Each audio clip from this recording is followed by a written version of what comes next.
imaginez, si vous projetez dans une salle de classe, eh bien c'est le moment parce que vous recherchez quasiment toute l'année en fait des professeurs. Oui, quasiment, puisque moi, pour le réseau enseignement catholique en Loire-Atlantique, où nous avons un grand nombre d'établissements, écoles, collèges, lycées, et des formations d'élèves de la maternelle jusqu'au post-bac en lycée. Donc on a besoin de professeurs des écoles et puis de professeurs de collèges-lycées de manière permanente. Alors vous en avez besoin parce que c'est le renouvellement des générations classiques ou il y a vraiment des besoins? Il y a des besoins parce que ce renouvellement des générations, on l'assure quand même par des personnes qui réussissent les concours, qui rentrent par la voie classique du concours externe, sortant de leurs études, disent c'est le métier que je souhaite, ils y vont, tout se passe bien et ils rentrent dans la profession.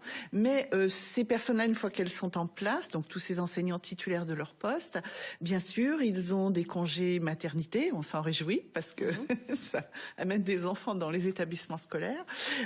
Ils peuvent être malades, ils peuvent bien sûr partir en formation et on les y encourage. Donc pendant ces périodes-là, il faut remplacer les professeurs. Et puis on peut avoir des postes qui n'ont pas trouvé preneur. Lorsqu'on fait les mutations pour préparer chacune des rentrées scolaires. Donc on peut avoir des postes vacants sur une année ou des missions de remplacement qui vont être de quelques semaines, plusieurs mois. Voilà. Géographiquement parlant, vous recherchez partout ou est-ce que les professeurs veulent plus être dans le centre urbain et donc du coup vous recherchez plutôt en campagne? Bien sûr, on a un petit peu plus de mal à pourvoir parfois des postes dans la presqu'île guérandaise ou sur Nord Châteaubriand ou parfois dans le vignoble. C'est très variable parce que ça se corse, je dirais, la difficulté du remplacement des professeurs au second degré, c'est-à-dire en collège et en lycée, puisqu'il faut avoir une discipline d'enseignement spécifique. Donc, entre enseigner les mathématiques, l'espagnol, on n'a pas affaire au même profil, la même qualification. Évidemment, j'ai du mal, moi, à me projeter en prof de maths, par exemple. Donc, justement, à la maison, si vous avez envie de devenir professeur, quels sont les prérequis nécessaires? Le diplôme, peut-être, pour pouvoir se reconvertir? Tout à fait. Pour être professeur, on peut se reconvertir en commençant par la voie des remplacements dans un premier temps, avant de passer un concours.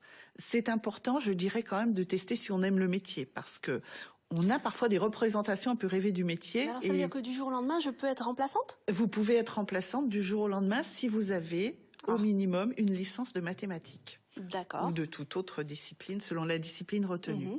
Cette licence vous permet d'assurer des remplacements de courte durée, de façon à vous équiper un tout petit peu dans cette entrée directement par le métier. C'est pas évident d'arriver devant une classe. Non, ce n'est pas simple. Alors, il y a plusieurs choses qu'on essaie de mettre en œuvre.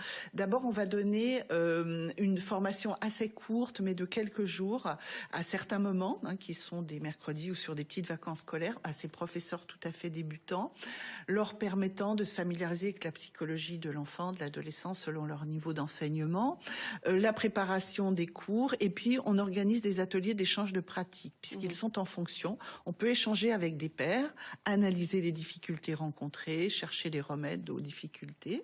Donc ça, on propose ce type de formation. Il faut savoir aussi que ces professeurs ne sont pas tous seuls. C'est un métier extrêmement relié. Quand on rentre dans un établissement scolaire, c'est un métier dans lequel il faut absolument aimer travailler en équipe. Donc on est accueilli par une équipe. On peut aussi bénéficier de collègues de la même discipline qui font une petite forme de tutorat au sein de l'établissement scolaire où ils sont amenés à exercer. Voilà. Vous avez également un partenariat avec Pôle emploi. Oui, c'est une initiative nouvelle. Oui, on a développé ça l'année dernière.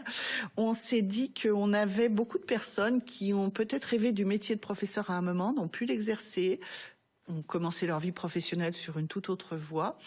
Et à l'occasion d'une période de chômage ou à l'occasion d'une période de pause, quelle qu'elle soit, se questionnent et souhaitent envisager une reconversion. Donc on a mis en place une formation, on accueille cette année un peu plus d'une vingtaine de personnes dans notre institut de formation. Ça a commencé tout début novembre. Il est à quel endroit ? L'Institut de formation? Il est à Nantes, il est rue Le Glamoris sur notre site, dont je pense vous allez donner des coordonnées en fin d'émission. Sur ce site-là, donc cette formation de 3 mois va les amener à avoir des contenus de formation, bien évidemment, mais aussi des temps en établissement scolaire, de façon à vraiment se confronter à la réalité. Ils vont sortir de cette formation fin janvier, début février, nous leur proposerons des missions courtes de remplacement, où ils vont rentrer vraiment dans le métier, en tant que professionnels. Notre objectif est que, au bout de quelques années d'expérience, ces personnes-là deviennent des enseignants titulaires pour avoir une sécurité d'emploi et passent ce qu'on appelle les concours externes. Voilà. C'est peut-être une meilleure formation finalement. On a 3 mois où on est à la fois étudiant et professeur avant de se retrouver devant une classe complète. Voilà, c'est pas mal. Voilà.